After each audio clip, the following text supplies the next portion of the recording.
Hello again, everyone. Like I said last time, this should be the last part I have to make, so I'm going to do it in a full-length video instead of a stop motion. Alright, so last time I put the gel coat on here, I put it on with a brush, smoothed it out with a roller. It came out really nice. It's not perfect, obviously if it was a paint job you would complain about it, but for what it is, it came out really good. So the next thing to do is to apply the resin and the fiberglass mat. So I was told to put 2 layers of 6-ounce fiberglass mat on here, let it cure completely for several days, then put the heavier stuff on top of it. So the whole idea is let it cure for 2 days so that everything stays on the mold and it doesn't distort, because fiberglass will distort. So if you take a piece of fiberglass flat panel, you cast it, and then you say lean it up against a wall, within a day or 2, or actually sometimes a couple hours, it'll start to bow because it doesn't have enough strength not to do that. So that's why you leave this in the mold. The other thing I did was I put pieces of tape periodically around the edge. That'll make it easier to pull this up once it cures. A lot of times it's hard to get the edge caught. I actually should have put that underneath before I put the gel coat on, and actually it would be better if I put masking tape all the way around. That way, once it was cured, you can come in with a razor knife and cut all the way around there, have a nice clean edge before the fiberglass hardens completely. It's called when it's green. I don't have any masking tape. I don't know where it is. I lost it when I moved, so I just use this box tape. It'll work. It's better than nothing. All right. So I already have 2 cups of resin. I have 4 milliliters of hardener. By the way, the hardener is MEKP. I was corrected. MEK was outlawed because it's a carcinogen. So anyway, so what I'm going to do is I'm going to mix this together, stir it, use the. I'm actually going to pour it in here. Use the brush, maybe the roller. I haven't decided yet.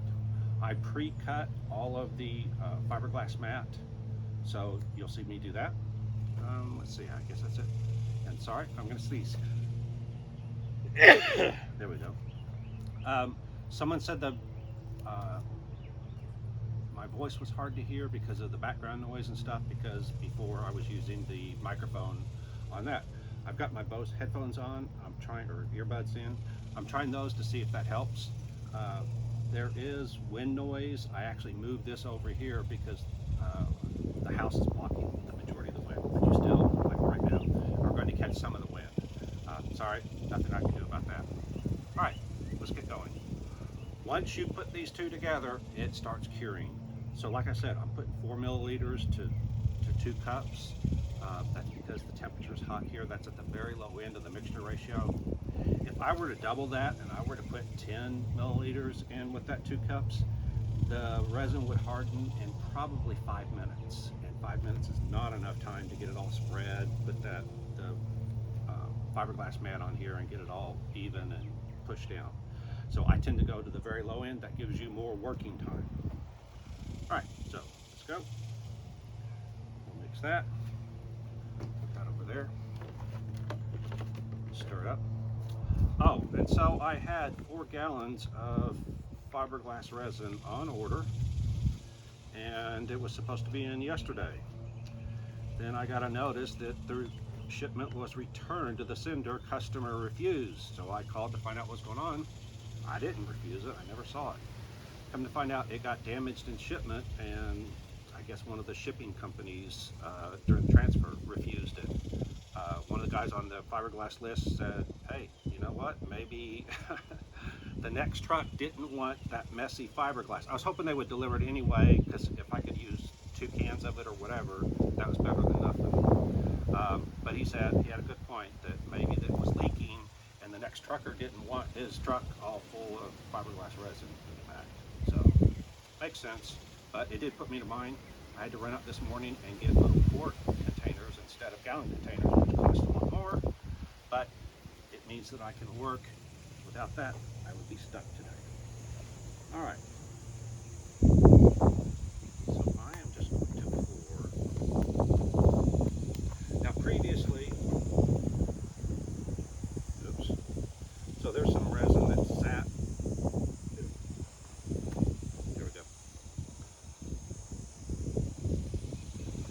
Previously, I only used the little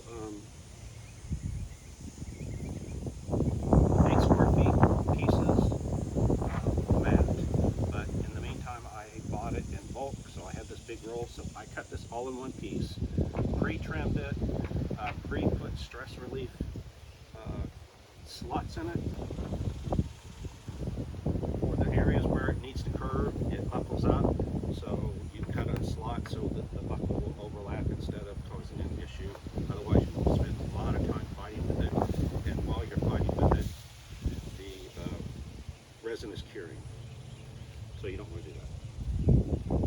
Alright. Now the disadvantage of doing that is that that's a lot of area to cover before the resin starts hardening. So to speed things up, I'm going to use a roller.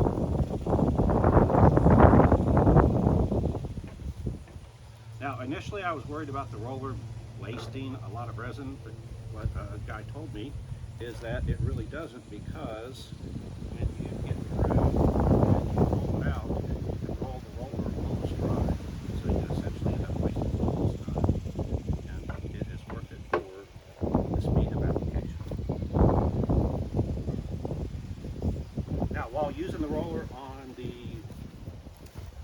gel coat is completely optional, you need to use a roller when you're doing the fiberglass. The reason why is you don't want any air pockets in the fiberglass, and so you have to have a way to get them out. They do make special fiberglass rollers. They're slotted. The challenge I have with them is if you don't clean them out immediately and the fiberglass hardens in there, it's very difficult to get it out. You have to end up using a torch to actually burn the fiberglass out of there. So I have those. Like I said, I'm not a maintenance type person, so if it's extra work, I really don't want to do it. These, I'm done with them, I throw them away. The other thing is the guy that sold me the molds said don't make your mixture resin rich. In other words, when I do this, there's a mixture between the resin and the fiberglass mat, and you can either have it resin rich, where you have a lot more resin than you're supposed to have, or you can have the right mixture, or actually you can have a little bit too little, although that shows up. Anyway, the point there is that for maximum strength, you want to have exactly the right ratio between the mat, the material, or the cloth, and the resin. If you have too much resin, it makes it very heavy, and it actually makes it weaker, but it does make it stiffer. So what he recommended was after you put it down, you take a roller just like that and a piece of cardboard. You roll across the surface, and the roller actually picks up excess resin and makes it to where it's the right mixture. All right, so I might do that, I might not. All right, here we are. The challenge with putting a big piece of mat down, and this is big, this really is a two-person job. What I'm trying to do here is as soon as you put it down, it wants to stay wherever you put it. And especially with this breeze, it's really difficult. Okay? If you notice, I put marks. Like I said, the breeze didn't help. All right, with a Sharpie. So what I do is I line up the corners, because if I line up the corners, then everything else should line up in between. And again, as soon as this touches the surface, it kind of wants to stay right where it landed. You can maneuver it a little bit, but not a whole lot. All right. So again, I went around the entire perimeter with these black marks. So I just go through and say, yeah, okay, the black marks are lame. Now, one thing you want to watch out for is if you have resin on your gloves or hands and you touch the mat comes off. Not a big deal, but it makes working really messy. The other thing I did was I cut little relief holes or slots, any place where it had to make a sharp curve, otherwise it buckles up, and obviously you don't want it to buckle up. All right, so the next thing is I use the brush and push it down in key spots. And again, you want to make sure. Now, if I had not put the roller in the resin already, this would work perfectly right here. But it does the same thing. It picks up the hairs. So just be careful if you do this. You might want to have a spare roller. These are relatively cheap if you buy them in bulk. Okay. So now I'm doing just what I said. I am working to get any of the air bubbles out. I also cut slots here for the vents. I debated on not even doing the vents because they are a challenge and it's time consuming. So while I'm sitting here and making sure there's no air bubbles in this vent area, the whole rest of this is hardening as I talk. So it's actually going to be easier for the dentist.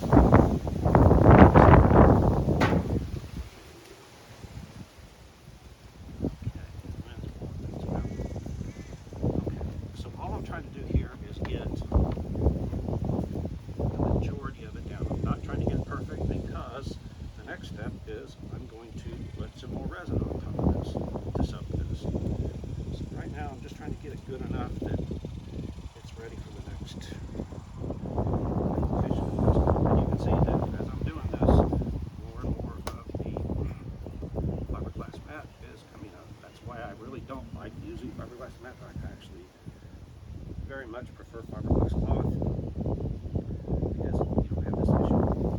But when you use cloth, you have to make sure you cut it correctly and trim it and put all your leaf spots in because it will not make up for spots that overlap. All right, not perfect, but good enough. Okay, get the last of this out of here. So you can see that as you work with this fiberglass mat, it really is a mess. Okay, now I already pre-pour all of these. You can hear the wind there. So all I have to do is grab the next one. They're sitting over there in the shade, and also so that they're not in the way. Okay, same thing. Come along here. Now this is not the greatest thing. I mean, it's better than nothing, but the problem is it's marked at 2.5 and 5, and I need 4, so I'm kind of eyeballing between 2.5 and 5 to get 4. It'd be nice if it was graduated finer than that. Yeah. All right. This is also why I recommend wearing gloves when you do this, besides the fact that you really shouldn't be getting this stuff on you, is that at least all these fibers are on the gloves instead of on the hands. All right, good enough. So again, you want to make sure you get it mixed because there's only 4 milliliters in this entire container. So, all right. Now, in all honesty, I probably should have cut this in half and only done half of it at a time, but I was trying to do this quick, speed things up. I may come back to bite me. All right. The other thing is the resin.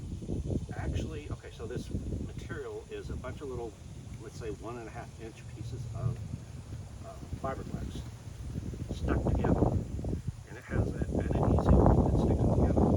This resin dissolves that adhesive, so when you first put it down, it's a nice solid sheet. After the resin soaked on it for a little while, it breaks down into its own little fibers again.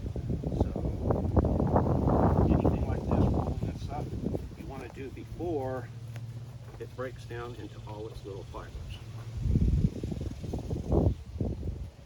Because then, instead of rolling, it ends up pushing the material around. Okay. The other thing is you want to be sure and get areas like this, these creases, with the roller.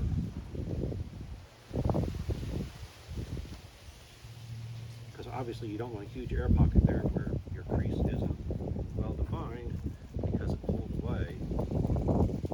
So I concentrate on areas, and like the vent, that's the other reason I wanted to not do the vent or consider not doing the vent, is because this is very tedious. This Now also, even though I'm doing the vent, it's not covered up fully. I'll have to go back and touch it up. And again, the other disadvantage of the wind, as you just saw, it tends to lift things up, move things around. So like I said, I get all the key areas,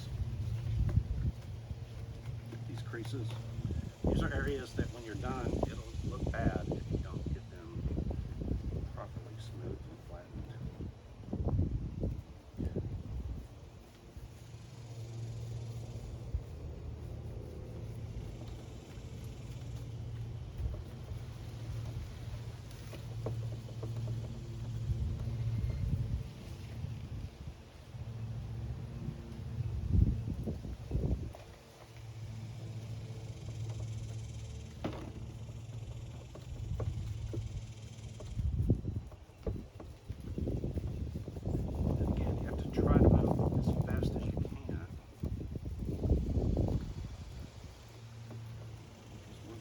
Hardens, it's too late.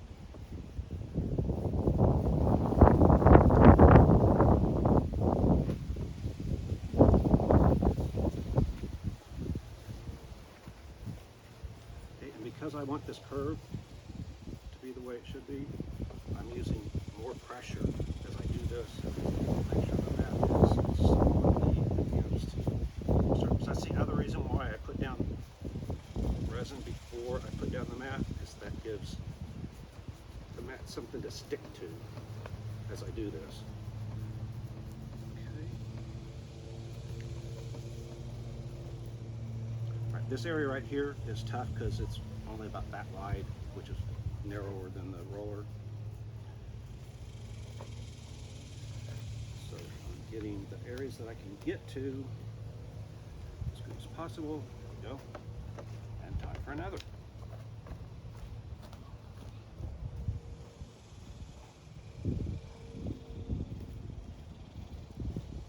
And now you can see why it's important that you pre-measure this, because you have to work quickly. And if I didn't pre-measure and pre-cut and all that,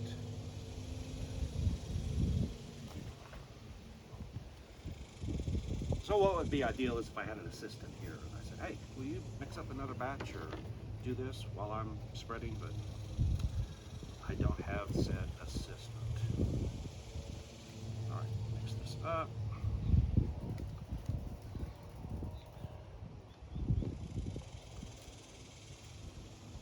So the thing about fiberglass is the larger the volume of it is, the faster it cures.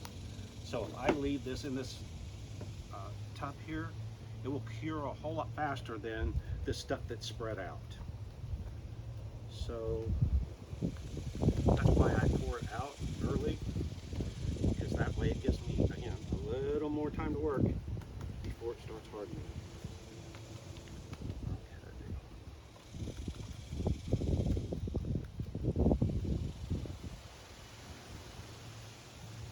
If you remember, like I told you when I did the gel coat, get the brush wet. That's how I get it into these areas here that are hard to get to. And then I spread it out.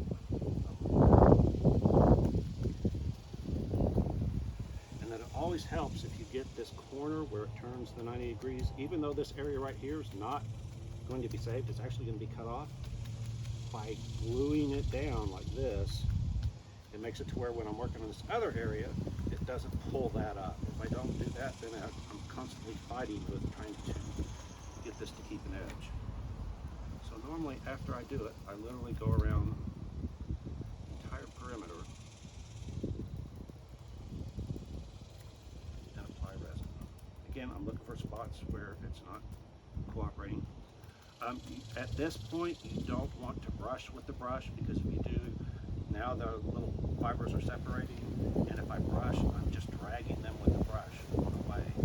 That's not what I'm trying to do. I'm trying to get this to where there's no air bubbles.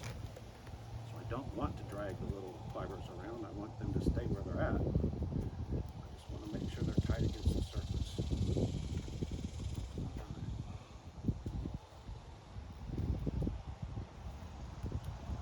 Now, just so you know, panic is starting to set in right now, because it's going to be getting hard pretty soon.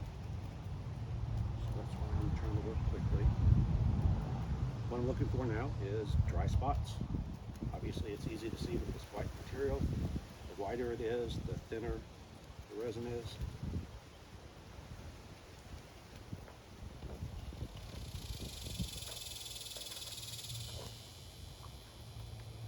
I also leave excess material because, like I showed you, when you put it down, it's wherever you put it down first is where it's going to want to stay. And while you can manipulate it somewhat, it's not easy to do. So by having extra material over here, if I accidentally missed this and didn't get it to where it was supposed to go, it wouldn't be a showstopper. Now, one thing I didn't do here is I didn't relieve this edge over here so it won't fold over. So unfortunately I should have done that. So while I'm doing this, as soon as I get to a breaking point, I am going to quickly cut some relief slots.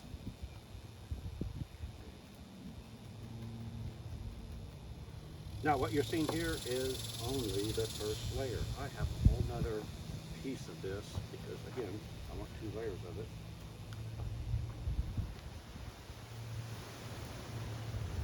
So I may stop the video after this first layer.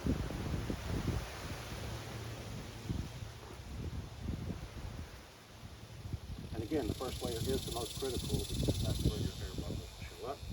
If you have air bubbles, what will happen is you'll pull it out of the mold and it'll look good because the gel coat's obviously right against the surface, but there'll be an air pocket there. What it is, it'll be a soft spot on the part.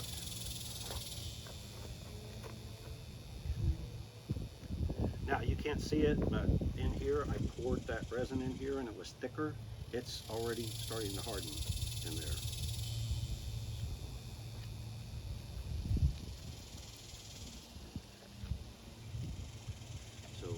Since I'm not putting the other layer on right away, my goal right here is to make sure there aren't any excessive dry spots and no air pockets.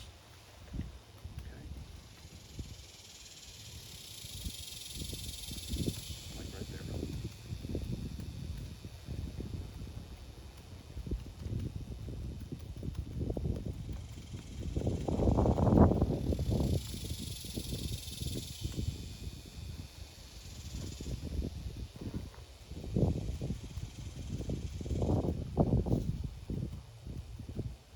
So I'm going to stop videoing, recording in a minute.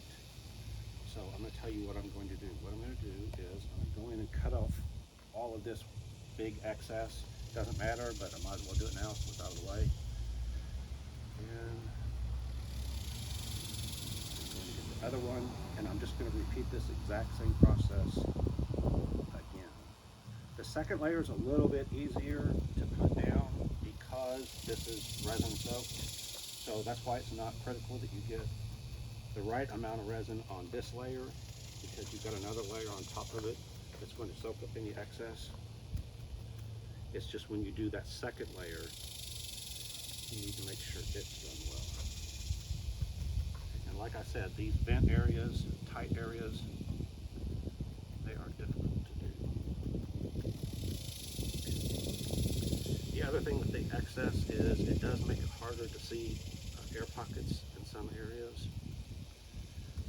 The final thing is you want to make sure that if I brush this up, I can actually pick up the fibers and they'll stick up. If you don't put the second layer down immediately, those fibers will keep the second layer from laying down. So you want to ensure that doesn't happen.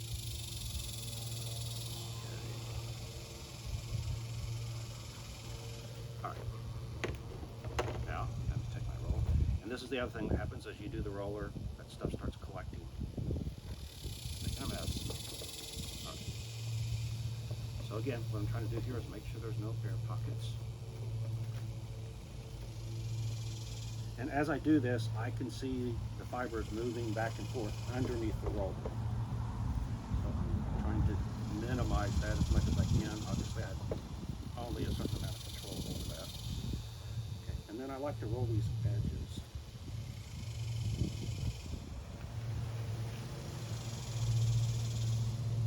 Because of course this edge right here is the edge of the part, and it needs to make sure it's in the right spot.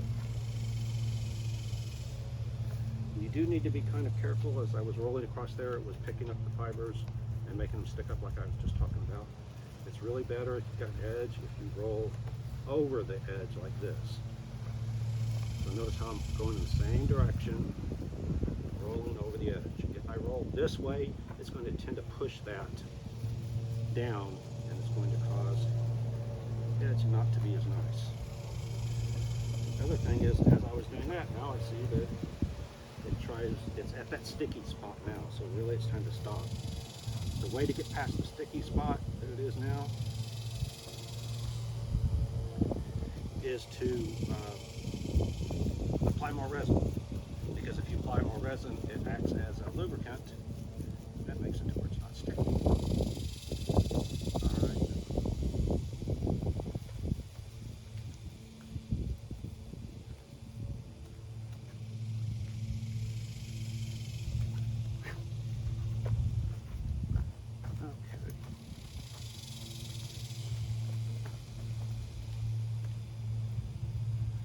The other thing to warn you about is when you do go to cut, you tend to put an air pocket there because it's hard to cut and not full. So that's another thing to watch out for. And again, these vents, since it has all these 90-degree bends or whatever angle it bends, it's really hard to get it to lay down flat. So I come in here, take each of the low spots. So now the resin is soaked into the material enough that the fibers are now basically free floating. It's no longer a solid piece of material. So that's when I can come in here and get these detail areas, push it down in there, make sure there's no air pockets, bend it over corners, push it down there.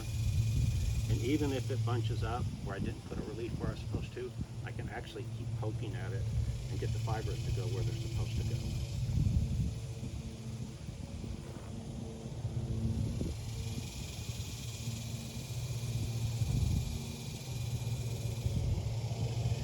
The resin's heavy in this area, but there's nothing I can do about it because it's soaked into the fibers.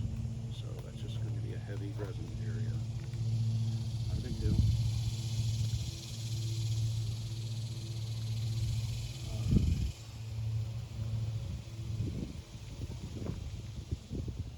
So what I'm doing now is I'm looking for air pockets and any of those places where the mat is sticking up, going to the next layer of laying down flat. So normally I would immediately put on the next layer of cloth. In fact, I might do that. Let's do that. Okay. Next layer of cloth. Unfortunately, the wind blew this and got crap in it. Of course that wouldn't happen, but it did. Once again, I do the same thing. I did not mark this on the corners. I should have, but the advantage of the next layer is I laid this on top. So if I just line up the corners here, and I know the second layer is aligned correctly. And you have to make sure you have relief for spots there. So see, this looks like this is way too much material, but by the time I get this down in here, because I know it fits the other layer, I know it's going to fit this layer. Right, same thing here. Here.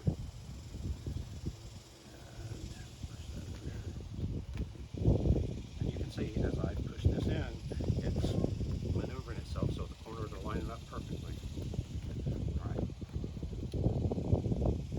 Push this in, push that down.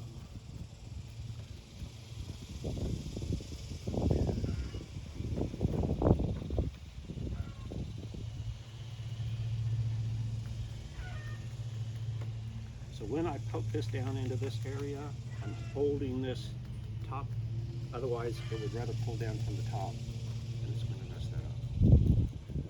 Okay.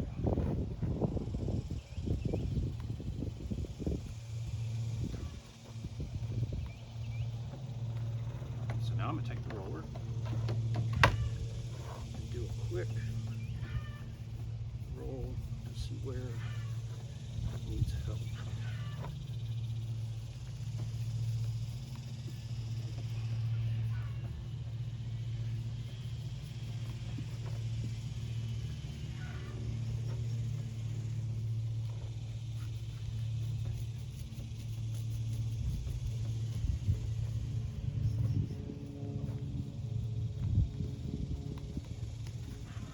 Now, if I had that set assistant, I would be telling set assistant to mix up the next batch of resin for me while I'm doing this. All right.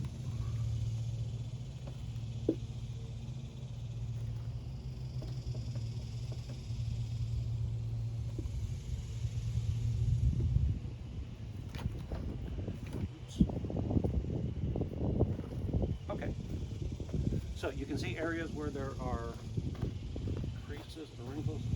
Resin.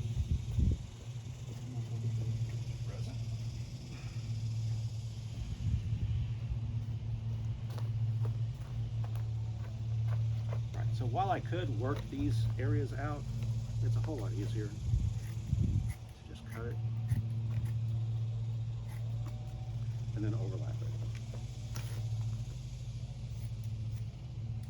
I try not to cut the reliefs in the same spot on both layers. So in other words, this one I know I cut it from exactly the corner. This one's slightly off. And it's not going to matter if I over relieve it. Yes, it will be slightly less strong theoretically, but in actuality, it doesn't really matter. Okay, so got that, got that. This corner is going to be tough. There. Every corner is going to need a relief.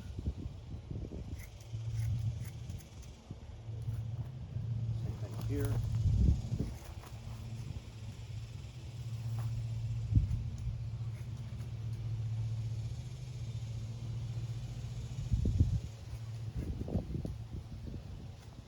And when you're cutting these reliefs, just keep in mind that it's better to have it a little bit weak because of a relief than having hair pop. So it's less of two.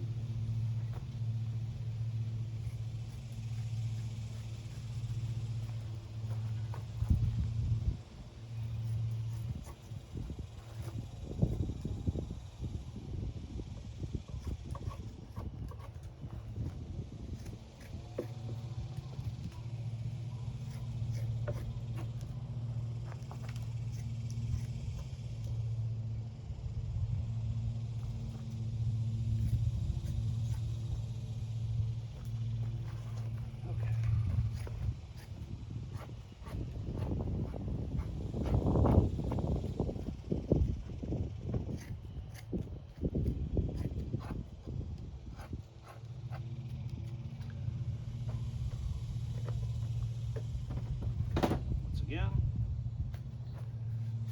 find my board here.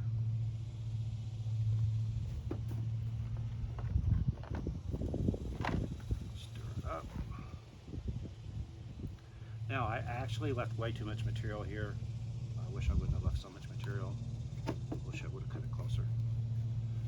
The reason why is because in the actual application of these molds are not made for the application I'm doing. So it needed that extra area. In my case, when I looked over there, I ended up cutting all that out on the prior one. So I actually should have cut it out before now, but it's too late. So, get this out.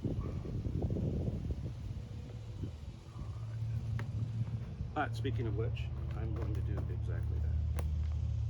Figure out what I did with this. All right. way too much material right here, and I know I don't need all this material, so I'm going to leave that.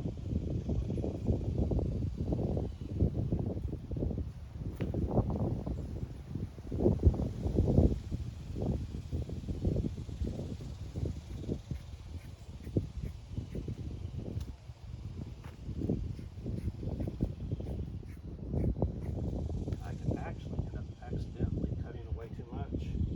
I can always come back and patch it in. So again, pick the lesser two evils. Okay, there we go. Much better. Get that out of the way. Same thing here. There's no reason for all this to be here.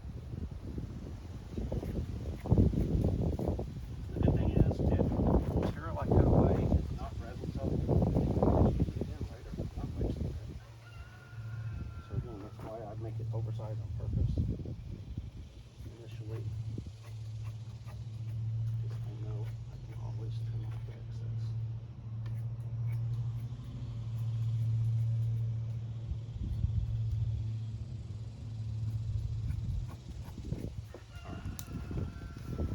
I hated to waste that time because again, fiberglass is curing and you can see what it does in the seams. Now, I'm going to have to work really quick to get these areas that are sticking way up to lay down. Because if they were to cure sticking up like that, I would basically be screwed. Okay, so I know this vent's right here. This is going to be a tough area, so that's why I'm working around the perimeter a bit.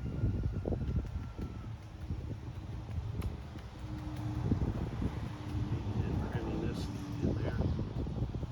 That is the other reason I did not trim this real tight, is because when you do the vent, it's going to pull it this way, so you do need some excess. I probably over trimmed it just then, but again, it's just the edge of the fender, inner lip of the fender, not that critical.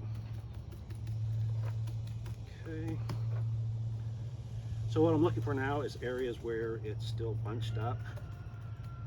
By putting the resin on there, it's going to soften the binder and I can get rid of these areas that are sticking up.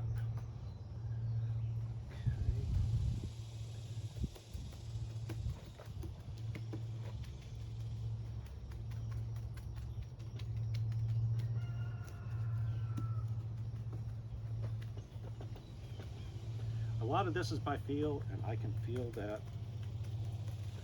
resin is hardening on me. So you'll notice I'm working a lot quicker. Once again, after you do this for a while, you learn which areas are going to be trouble areas. And you make sure you concentrate on those.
Let you know, there should be enough resin, measurement wise, that I shouldn't have to add any more resin. but I'm going to do it anyway because it helps to smooth all this out.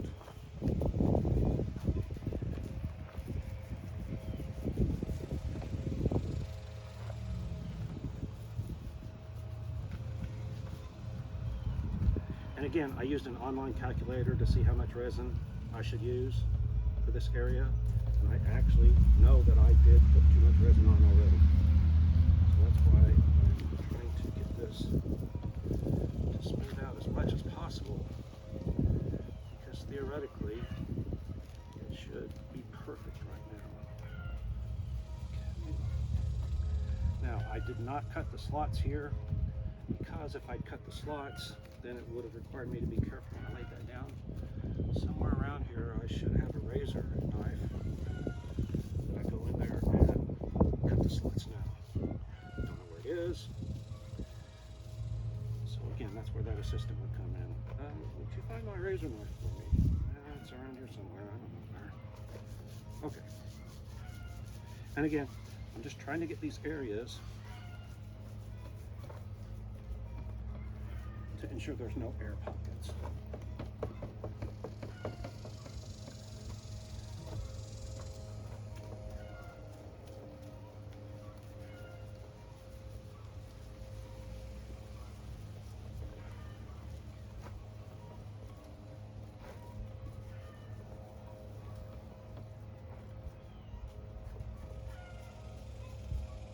All right, overall it looks pretty good. I do have a crease right here. I don't know if you see a buckle right there. And that's where I would just apply more resin, get those fibers to separate, or just keep rolling harder and harder until it finally goes away, because it will eventually go away. Okay. So again, while theoretically I have the right amount of resin on here, you can see like over there, there's dry spots. And I can keep working it, or I can just cheat and go get some more resin.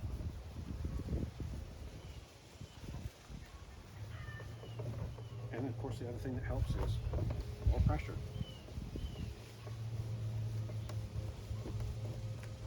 And sure enough, as I apply more pressure, it actually lays down a lot better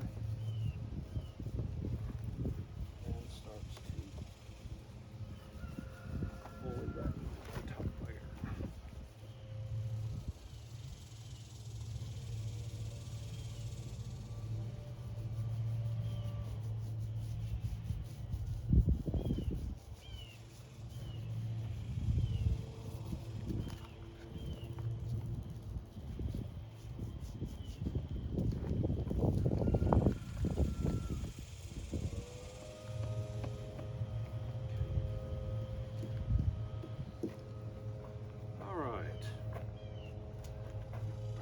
Up one more batch of resin. Okay. Unfortunately, I did not pre-measure this next batch. So, I'm in that can. I get a can.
Now what you couldn't see was the fiberglass on this spatula is starting to harden, because obviously it's been doing this since the start. The other thing that you didn't see is I just splashed resin on my glove, which is going to make a mess. So because there's not a lot of fiberglass in the brush lasts a whole lot longer than you would expect. So I want to make sure this gets some help, because otherwise this is going to be one huge air pocket, which obviously I don't want. Okay, so I am purposely putting too much resin in these areas because I want it to weaken the adhesive. Again, if I knew where my razor knife was, come in here and cut relief slots. And I will probably have to do that, but again, I want to get it as close as I can, as quick as I can.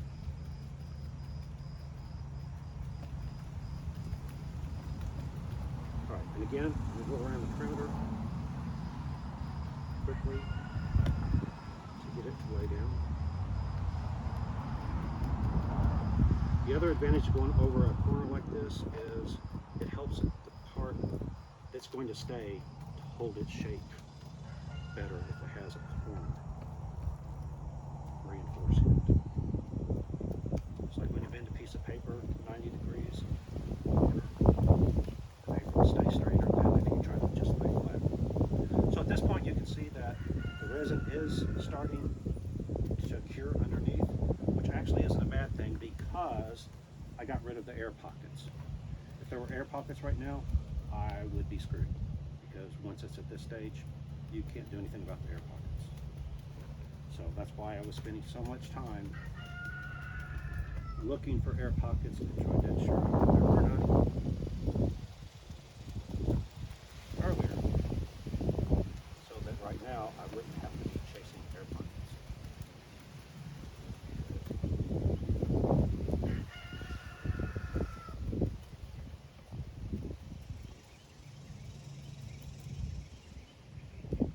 So what I'm doing now is I did around the edges.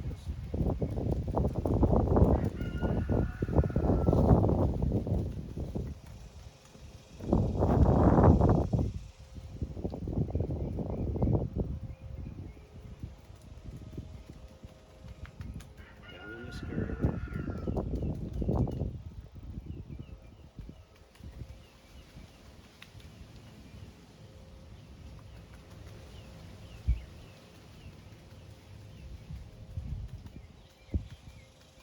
Unfortunately, if you're doing a part for the first time, you may find out after you've made the part that there were some areas that you missed.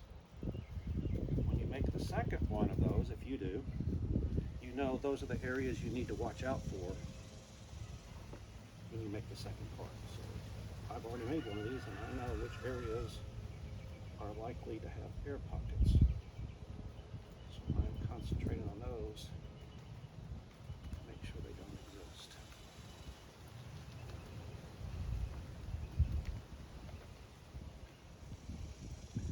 Now, if you have pure resin in the container here, when it starts to get to the gel stage where it will be useful, you can't do anything with it, you can see it kind of turns to a gelatin. Okay? One of the challenges though is if you get these fibers it's going to turn to gelatin sooner because the fibers actually hold together in there. Not a big deal, but just something to watch out for. Because when I see it turn into gelatin, that's when panic stage sets in, because I know, uh-oh, I better finish. I'm going to be screwed. Alright, I left a little bit in here because I'm going to cut reliefs.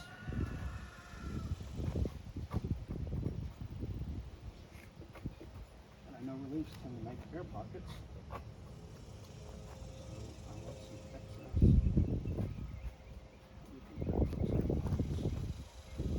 Alright.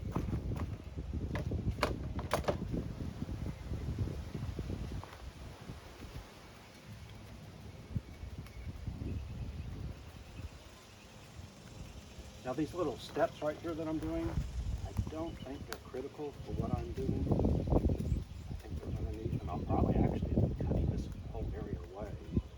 Don't know until I actually start doing it.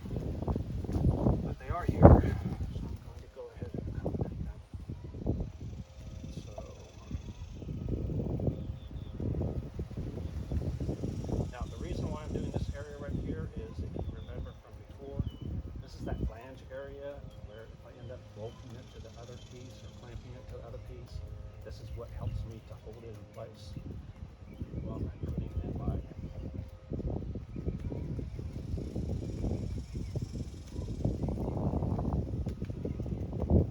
hardware. So I'm making sure I have it here. And you can see I did it up there. So, all right. To make this a little easier, once again,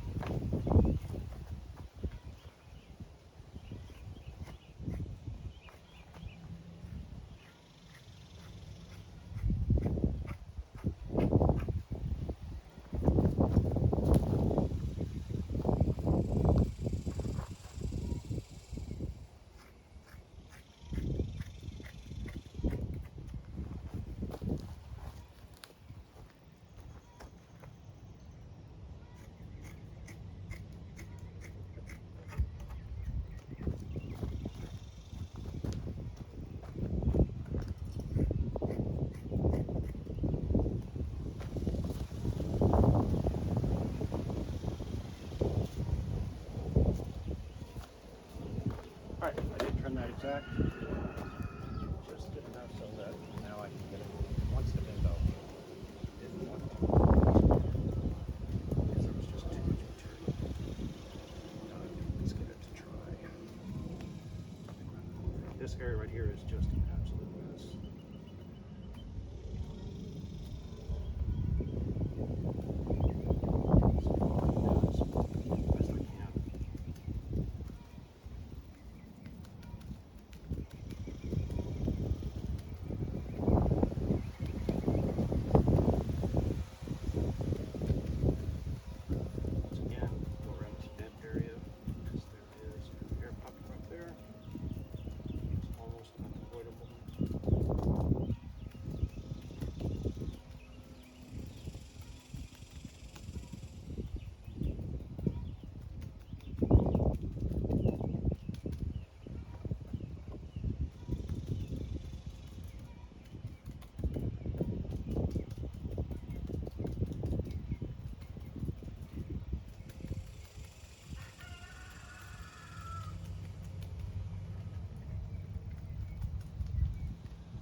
Said don't apply excess resin. So what he said to do at this point is take roll it over this and have a piece of cardboard. So you roll it over, the roller will absorb any excess resin, and then when you roll it on cardboard, the cardboard soaks it up.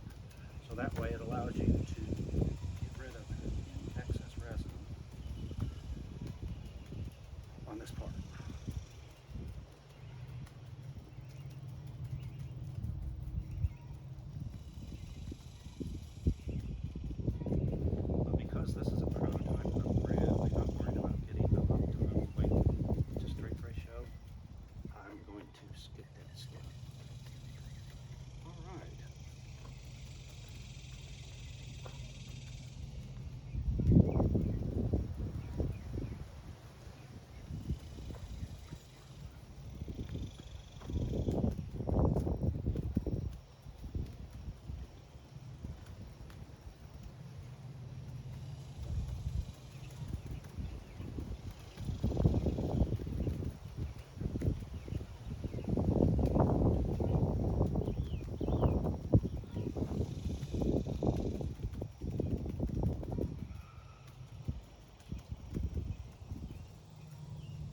So when I started this, I actually was going to cut a big hole here and not even mess with this. I was just going to put the flat area all around and then separately come in and do these vents.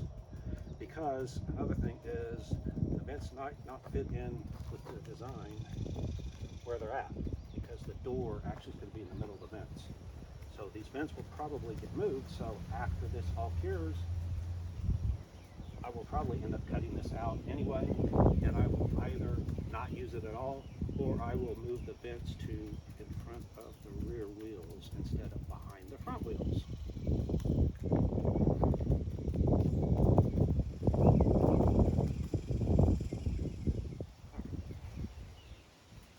But since I might use them anyway, and vents are very hard to do, I didn't want to have to go back and do this later. I went ahead and cast them right now. And if I don't use them, fine, I'll set them on the shelf or put them on the wall as decoration or something like that. All right, so even though it takes 2 hours roughly for this to actually become solidified, it's where it's at now. If there was some major mistake right now, I couldn't do anything about it, because even though it's still somewhat flexible, it's not flexible enough to fix a major mistake right now. But I luckily don't see any major mistakes. So actually, it's going to come out right apart. Now you can't see, but the resin is actually hardened in the bottom there. It looks like I should be able to get some out, but when I try, nothing comes out.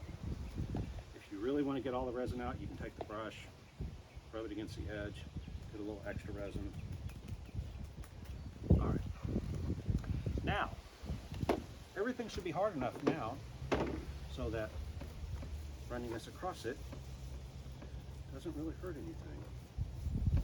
And it's going to smooth it out. Don't need to do this step right here, but one of the things is when you work with this, if there's one of those little fibers sticking up and you happen to run your finger across it, you're going to get stabbed, and it hurts. Okay. So I'm doing this so that I can look for those. And this is where he was talking about, where now I would take this and I'd take a piece of cardboard, and all the resin that is in this, I would go ahead and redistribute to that piece of cardboard. But instead, I'm redistributing it.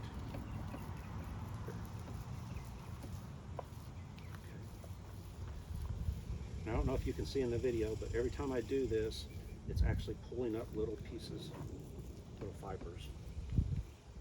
So you have to be really careful right now that you don't make things worse instead of better.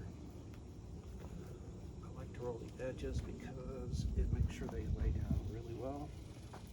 And again, the edges are what gives it a lot of structural strength.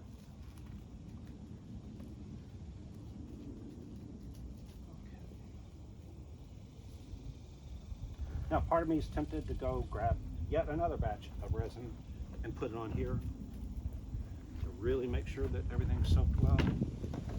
It actually would be overkill. I do have some air pockets here, which I was afraid of by not cutting release, and it's now too hard to get rid of them, so I am going to have some permanent air pockets here.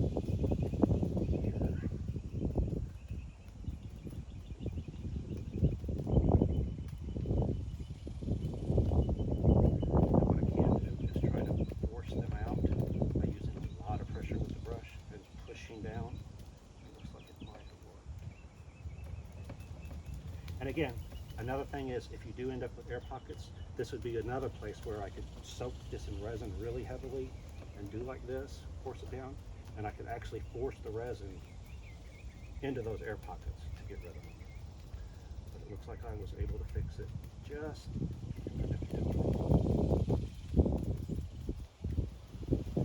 and again, because I made one of these already, I knew this area would be a trouble area. Really concentrate on it. And again, that's why I was going to do it separately. But it actually looks like it worked. All right. Now what I'm doing is, as I was doing that roller, like I said, I saw some places where it actually picked up fibers instead of laying them down. I'm going in back and laying those down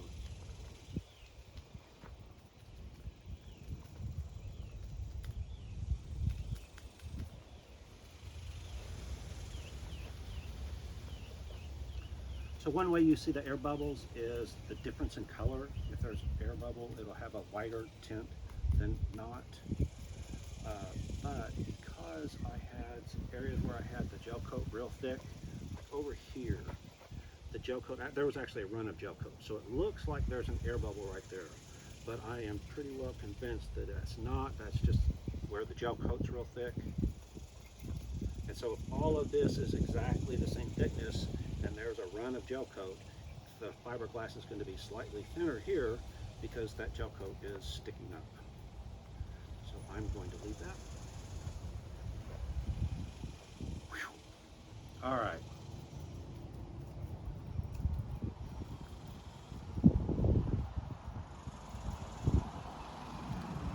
I'm going to call it done.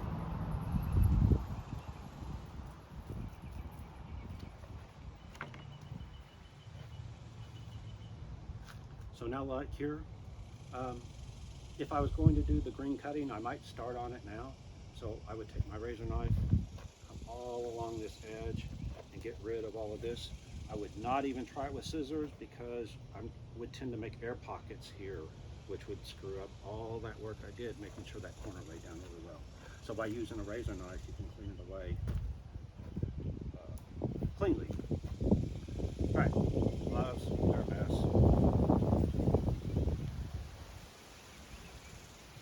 They're expendable. This thumb right here is going to be permanently in some position because of that resin I accidentally spilled on it. I can cut on my thumb as well. Alright. That's it for today, kids. Well, that's it for now. I've got plenty of other stuff to do. I'm going to have to take this after give it about 2 hours to cure, pop it out, and then go see about attaching it to the assembly there so I have my full U shape of my assembly.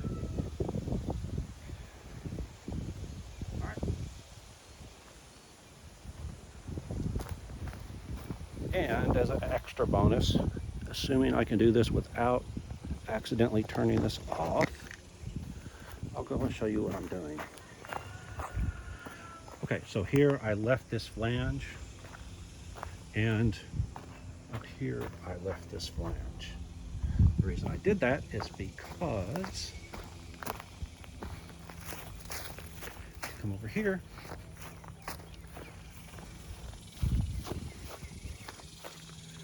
okay, you can see here is the other fender. I attached that fender, attached the two together right there, used the flanges. If you remember, that's where I put my clecos and clamps. Okay, I have to do the exact same thing here. So you can see I left a flange here and I left a flange over there. Now, when I did this flange, I wasn't careful to get this flat because I didn't think it really mattered. What I found out was when I go to put the other piece here, every one of these bumps causes it not to lay flat. So I have to come in with the grinder and grind all of these areas down. So when I was doing that one, I was careful to make sure that I got it as flat as possible so I won't have to do that. The other thing that I'm going to do is, what you see here is the front end. And I did just that. I did all of my clecos. Okay, so now what I'm going to do is flip this thing up on end, and I'm going to come in where each of these gaps are, over here, right there, and I'm going to put fiberglass and mat there to make these into one big solid piece. So that's the next thing I'll do. I might film it, I might not. We'll just see. Anyway, all right. Hope you got something out of this, and I will see you next time.